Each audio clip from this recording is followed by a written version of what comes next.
Seventh place in the division last season was the Buffalo Sabres, 36, 39, and 7 for 79 points. Have missed the playoffs for 14 consecutive seasons now. Hell yeah, boy. Their team leaders, Tage Thompson had 72 points. He also led the team with 44 goals. You had two players tied with 68 points. Rasmus Dahlin, he led the team with 51 assists. And then former Buffalo Sabre, JJ Peterka, he was also at 68 points. Alex Tuck, 67 points. They had a couple different goalies in the net rotation last year. Ukko-Pekka Luukkonen, 24, 24, and 5. What? You can't say names, but you fucking nail Ukko-Pekka Luukkonen. I was literally thinking that as I said it. You're like, I gotta go for it. 24, 24, and 5, 887 save percentage, a 320 goals against average, and 2 shutouts. James Reimer, 10, 8, and 2, 899 save percentage, 290 goals against average, 1 shutout, and then Devin, is it Levi or Levy? I say Levi. Levi, okay. I've heard it both, so I'm not sure. 872 save percentage and a 4.12 goals against average. He did get I think it was a 2-year deal re-signed with Buffalo this offseason. He's kind of one of those players, too, that's kind of like when's he going to do what he was supposed to do? Because he was kind of built up as this, like, next big thing in the net. Well, yeah, because I remember it was like 2 years ago when people were like, look out for the Calder between Devin Levi and Dustin Wolf. And then they both barely kind of played. But then last year was like Dustin Wolf breakout year. Yeah, everybody for Devin Levi, I wonder if it's just kind of like, all right, bud, like, come on now. Like, you're also supposed to do this. Well, I know you're going to break out in the ads, but one ad that's kind of goes what we're talking about. I mean, they brought in Alex Lyon. Yeah. And it's like, at what point do you kind of be like, okay, they got no confidence in me that they're letting me take it? Because it's like, I feel like that Alex, he could potentially still win the backup job, but I feel like there's that trust where it's like, I feel like if they trusted him, the guy they brought in would be like, okay, he's your third guy. He's your backup in case you need it, kind of thing. Yeah. Like, there's just way too much competition, I think, there for comfort for Levi. Which, I mean, if that's what it's going to be for him, then it's kind of like, good thing you didn't pay him. Yeah. You know, sure. Like, he's getting paid less than like the 2 other kids that are younger than him in the AHL. Or his contract's worth less. But like, I don't know if that's them saying like, hey, like, here's 2 years, like, shit or get off the pot. Like, I don't fucking know. How old is he? He's like 23. That's all right. So he's still young. Yeah, I feel like he's been talked about forever. Yeah, I think it's been the last like 2-3 years, kind of, where people were like, "Oh, look out for Devin Levi," and then I just remember when he got traded. When Florida traded him, everybody's like, "What is Florida doing? Those idiots! Like, why would you give up a future goalie like that?" Yeah, Devin Levi and a first for Sam Reinhart, who's disgusting, killing it. Yeah. It's shit like that where you're like, "Fuck you, Florida."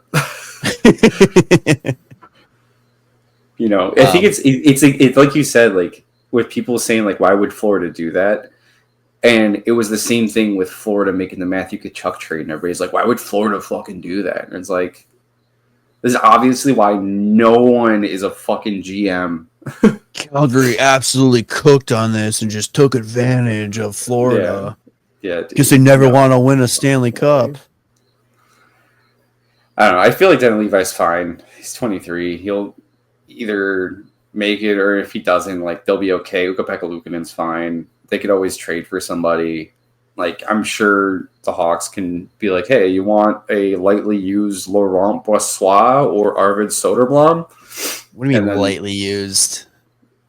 That's what you gotta took that one out. Yeah. That's what you gotta sell it as. You gotta do like the old pat the car and be like, this thing will get you there, no problem. And then it falls apart as soon as it fucking gets off the lot. Like, anyway, so who the fuck did when like the Buffalo Sabres get when it Their comes big to move signing? was the trade. I think their biggest move too was keeping Bo and Byram. That was because it seemed like that was a relationship heading for divorce pretty fucking quick. Oh, he wanted. It's so weird to me when players like ask for a trade and then sign like a multi-year deal.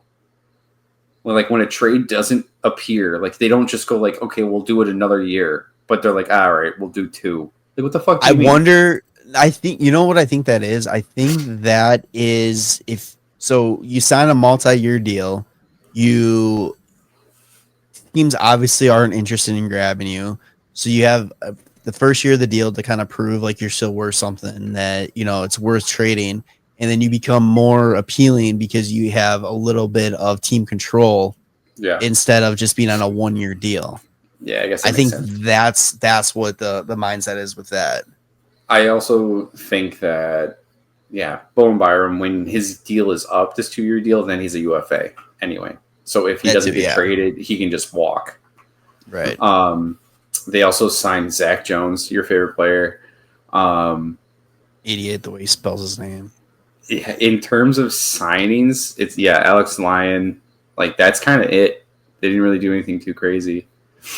The biggest thing was the trade JJ Peterka for Josh Doan and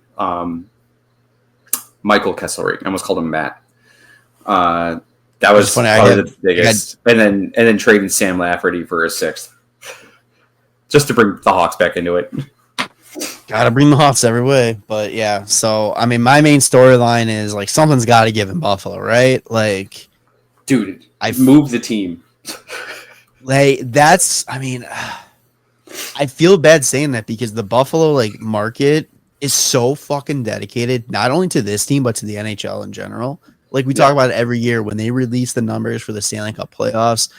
Buffalo is always like top 4, I think even maybe top 3 in terms They're of like usually like 1 when it's like teams outside of the teams in the playoffs or that are in the final for like viewership and all that kind of stuff. Yep. But it's like it's so clear that the Sabres are the redheaded stepchild to the owner, and his main concern is the Buffalo Bills.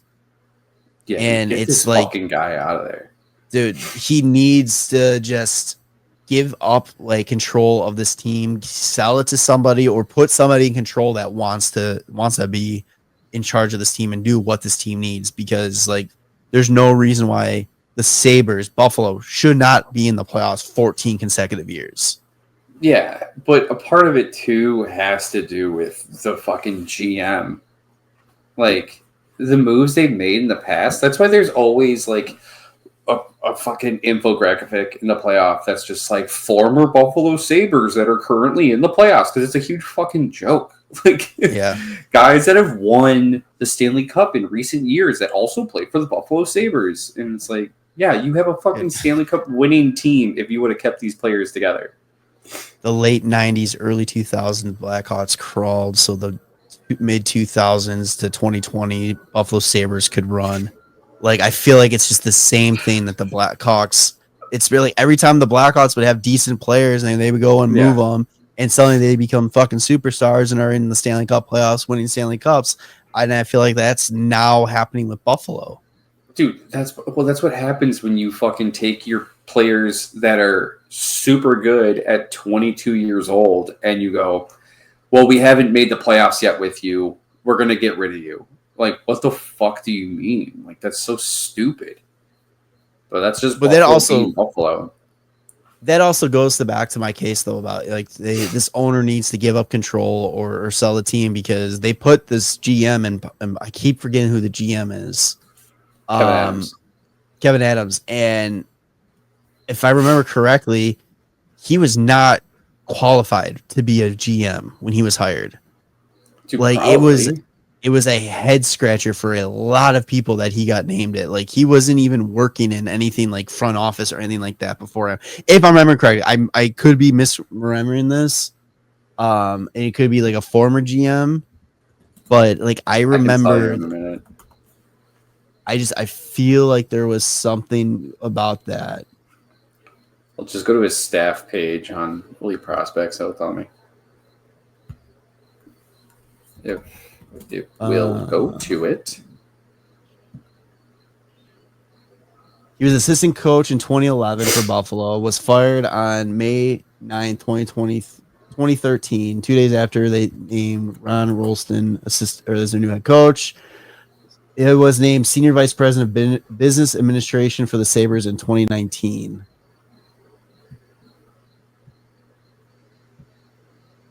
Okay. So maybe I don't know. Yeah. Either way, it wasn't somebody that was like in a position, especially where the Sabres were at the time with all these young players and picks coming in. It wasn't the right move to make this guy the GM at the time. If I'm correct.